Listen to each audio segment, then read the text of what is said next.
નમસ્કાર મિત્રો, હું છું આરજે રામ. દોડ જિંદગીના હરેક ક્ષેત્રે, હરેક સમયે સફળતા મેળવવા માટે દોડ ખૂબ જરૂરી છે. પરંતુ અહીં માત્ર વાત આવનારી પોલીસ ભરતીની શારીરિક કસોટીની દોડની વાત છે. જે પણ ઉમેદવારોને સમય મર્યાદામાં રનિંગ પૂરું થઈ જાય છે એમને મુબારક, અભિનંદન, શુભેચ્છા. એવું ચાલુ રાખે, કીપ ઇટ ઓન. લેખિતની તૈયારી શરૂઆત કરે. અને જેમને દોડ નથી થતી અથવા જેમને પણ જરૂરી છે એમના માટે થોડા સજેશન આપીશ. મિત્રો, રનિંગની પ્રેક્ટિસનું મેનેજમેન્ટ તમારી જાતે જ નક્કી કરો. સલાહ ગમે ત્યાંથી લો, પણ નક્કી તમે જ કરો, કારણ કે દોડવાનું તમારે જ છે. દરરોજ ટાઈમ લિમિટમાં દોડવું જરૂરી નથી. એવું કરવાથી તમારું ટાઈમિંગ પણ નહીં સુધરે, અને જો ટાઈમિંગ નહીં થાય તો હતાશા પણ આવી શકે છે. દિવસમાં એક જ ટાઈમ રનિંગ કરવાનું રાખો. વીકમાં લગભગ અંદાજિત 2 થી 3 દિવસ જ ટાઈમ લિમિટમાં દોડો. બાકીના દિવસમાં અલગ અલગ તમારી રીતે સેટલ કરી શકો છો. 1-2 દિવસ લાંબુ દોડો, વચ્ચે ચાલો, વોકિંગ કરો, ફાસ્ટ વોકિંગ કરો, એ ટાઈપનું કરો. 30 મિનિટ સુધી દોડો સતત. આવું કરવાથી મસલ્સને પ્રેક્ટિસ મળશે. તમારા મસલ્સ તમને જે તે દિવસે દોડવા માટે સાથ આપશે. હળવી કસરત કરો, અનુકૂળ આસન કરો. જે પણ કરો, જો મસલ્સને યોગ્ય પ્રેક્ટિસ આપશે તો તે દિવસે તમને ચોક્કસ સાથ આપશે.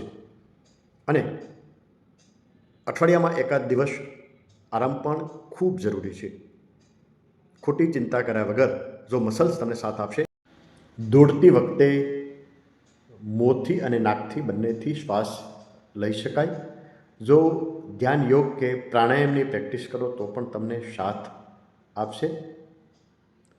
દોડની શરૂઆત કઈ રીતે કરવી, તો એના માટે એક સૂચન છે કે શરૂઆતની દોડ છે એ થોડા ધીમા, બિલકુલ ધીમા નહીં, થોડા ધીમા સેટ કરવા. જેવું બોડી ગરમ થાય કે તરત જ વધુમાં વધુ રાઉન્ડ છે એ તમારે એક સરખા અને લાંબા સ્ટેપથી દોડવા. આ દોડતી વખતે નાકથી અને મોંથી શ્વાસ લેવો, લાંબા એક સરખા સ્ટેપ રાખવા, પૂરા પગે જમીન ઉપર રાખવો, મચકોડાઈની એ ધ્યાન રાખવું. આજુબાજુ ધ્યાન ભટકાવવું નહીં, જેથી કરીને તમને હતાશા આવી શકે. લાંબુ ગ્રાઉન્ડ દેખાઈ શકે, આજુબાજુમાં કોઈ ઝડપથી દોડતા હોય એ દેખાય તો તમને હતાશા આવી શકે છે. તમારી રીતે એક સરખા કદમથી દોડવું અને 1-2, 1-1, જેવું અનુકૂળ લાગે એવું રિધમ તમારી રીતે અનુકૂળ થાય તો સેટ કરી શકો છો. આખરી રાઉન્ડ અથવા 200 મીટર શક્ય એટલું ફાસ્ટ રનિંગ કરવાથી 1-2 સેકન્ડથી 5-10 સેકન્ડથી ફેલ થતા હોય તો પાસ થવાની શક્યતા ખૂબ વધી જાય છે. આવું મેનેજમેન્ટ તમારી જાતે જ નક્કી કરો અને અમલ કરો. રનિંગનો ટાઈમ 25 મિનિટનો કે 9.5 મિનિટનો છે. એના કરતાં તમે થોડોક ઓછો રાખીને જો પ્રેક્ટિસ ટાર્ગેટ રાખો તો કોન્ફિડન્સ તમારો વધી શકે છે. 25ને બદલે 24 મિનિટમાં દોડવાનું છે એ મુજબ પ્રેક્ટિસ કરો શરૂઆતમાં, તો તમારો કોન્ફિડન્સ વધી શકે. 1 મિનિટ તમને મળે અને એનો બેનિફિટ રનિંગમાં ચોક્કસ ફેર પડે. પણ જો તમને અનુકૂળ આવે તો. રનિંગના કપડાં સામાન્ય રીતે ટી શર્ટ, મોટો ચડ્ડો કે લોઅર બેસ્ટ છે, પણ તમને અનુકૂળ આવે એવો કોઈ પણ ડ્રેસ તમે રાખી શકો છો. શૂઝ પણ ઘણા બધા સારા માર્કેટમાં છે, પણ તમને અનુકૂળ લાગે એવા કોઈ પણ શૂઝ તમારા માટે બેસ્ટ છે. અન્યના શૂઝ, અન્યના કપડાં જોઈને ખોટી રીતે પ્રેરાવું નહીં. રનિંગ નહીં થાય, પૂરું નહીં થાય, કંઈ થશે તો નકારાત્મકતા બિલકુલ રાખવી નહીં. આ પ્રશ્ન ઘણા બધાનો છે.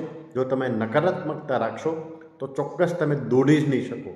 પણ જો તમે હકારાત્મકતા રાખશો, સારા વિચારો રાખશો, પોઝિટિવિટી રાખશો કે હું દોડી જ જઈશ એવું રાખશો, તો તમે એ પોઝિટિવિટીમાં કન્વર્ટ થઈ શકે છે અને તમારું રનિંગ છે ચોક્કસ પૂરું થઈ જશે. તમે જે પ્રેક્ટિસ કરો છો એના કરતાં પોલીસ ગ્રાઉન્ડમાં ઓછો સમય થઈ શકે છે. એનું કારણ ત્યાં ગ્રાઉન્ડ ખૂબ સારું હોય છે, સારો વાતાવરણ પણ ત્યાં હોય છે સવારની સવારમાં, અને આસપાસના પોલીસ સ્ટાફનો પણ ખૂબ જ સારો સહકાર હોય છે. રનિંગમાં જતી વખતે આધાર કાર્ડ અને તમારો કોલ લેટર ભૂલવો નહીં. અને સામાન્ય પ્રેક્ટિસમાં અને આવતા જતા વાહનોમાં થતી ઈજાથી બચવું. All the best.